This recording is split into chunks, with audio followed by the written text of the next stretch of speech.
Naglabas ng statement ang Kolehiyo San Agustin kaugnay sa aligasyong nakaranas umano ng bullying ang anak ng aktres na si Yasmin Curdy sa naturang paaralan.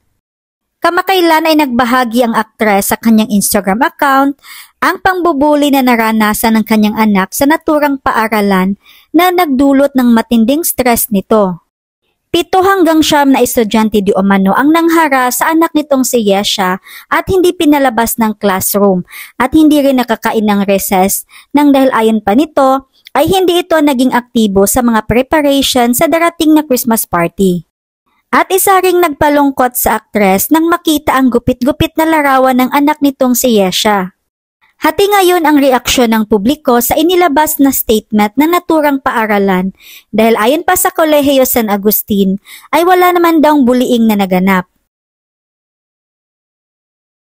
Hindi sang-ayon ang paaralan na lumabas pa ito sa publiko dahil mga minor pa ang involved at protektahan ang mga naturang estudyante na malagay sa alanganin at pagpiyastahan ng mga netizens.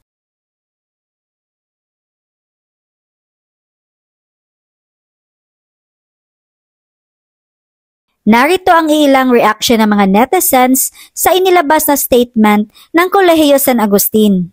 Anong masasabi mo sa isyong ito? Comment below!